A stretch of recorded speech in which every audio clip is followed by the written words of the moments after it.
Alors, vous avez déjà sûrement entendu parler de l'effet placebo. Donc, l'effet placebo, moi, ce que j'ai envie de vous présenter, c'est quelques chiffres et une étude en fait qui parle en fait vraiment de l'impact que peut avoir la croyance du patient, mais aussi celle du médecin.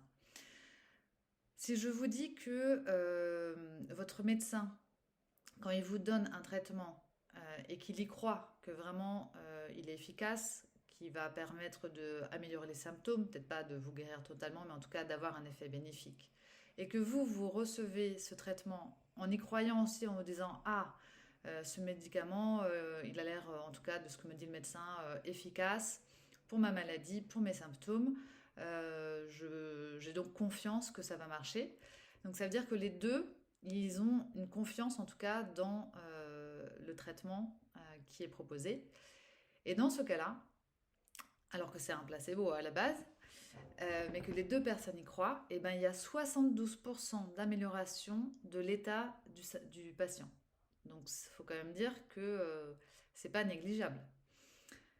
Maintenant, si on prend le cas où voilà, le médecin, il a un traitement, il n'est pas vraiment sûr qu'il soit efficace, mais il va le proposer à son patient.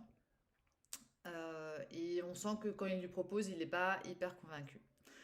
Le patient, lui, il est quand même optimiste, il y croit que ça va marcher, que de toute façon, il, il va bien prendre son traitement, il est motivé et que il y a une possibilité en tout cas, d'amélioration.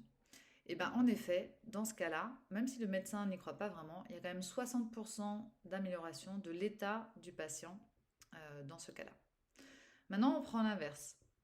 C'est-à-dire le médecin, il donne à son patient un traitement et il dit oui, oui, c'est vraiment un traitement qui marche bien, qui fonctionne, je vous le donne, vous le prenez tous les jours, voilà.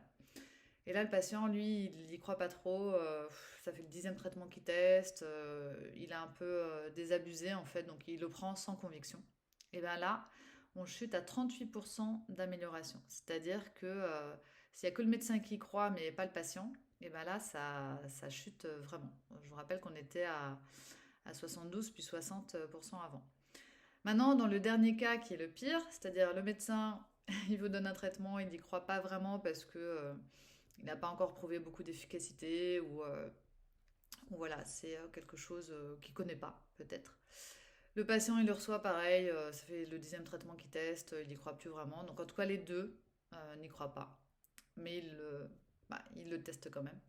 Et bien là, il n'y a que 17% d'amélioration de l'état du patient. Et pourtant, cette étude a été faite avec que des placebos. Donc, c'est vous dire l'importance en fait de l'état d'esprit juste et des croyances que peut avoir et le médecin et le patient. Et c'est pas pour rien, moi qui ai travaillé dans les essais cliniques à l'hôpital, qu'on fait des études en double aveugle. C'est-à-dire que on évite que le médecin sache et que le patient sache qu'il y a un placebo. Parce que si on vous dit, voilà, vous allez prendre du sucre, bah forcément, c'est un peu difficile de croire que ça va guérir sa maladie.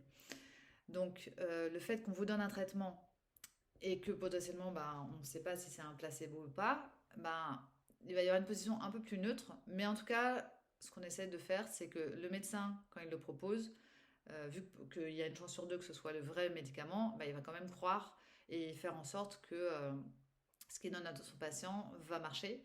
Et le patient, l'idéal, c'est qu'il soit aussi dans une posture de se dire, ok, là, ce que je prends, ça va me faire du bien. Peut-être ça va pas me guérir, ça va pas soulager tous mes symptômes, mais en tout cas, ça va les améliorer. Et vous voyez comment on arrive à 70% d'amélioration avec un placebo. Donc, il y a plein d'études qui ont été faites pour ça. C'est pas pour rien que dans les essais cliniques, on fait aussi des placebos. Et on peut ne pas y croire, hein, comme on dit, comme là, on parle beaucoup de croyances.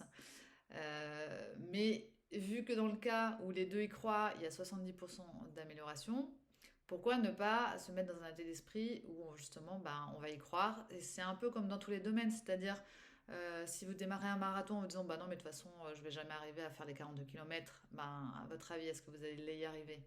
Ou vous allez passer un entretien d'embauche et en fait vous pensez que vous n'êtes pas à la hauteur pour avoir le poste. Est-ce que vous pensez que vous allez être recruté?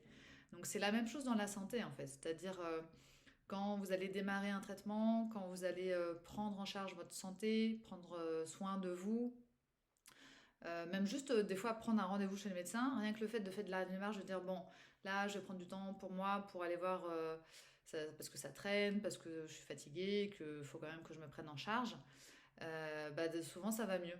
Donc vous voyez vraiment cette connexion entre le corps et l'esprit, elle n'est pas anodine et c'est important de se dire que on a un pouvoir vraiment par rapport à nos croyances, tout ce qu'on se dit, tout ce qu'on se raconte à l'intérieur, nos pensées, elles ont un impact sur notre corps et sur l'efficacité en fait de ce qu'on met en place pour traiter notre maladie.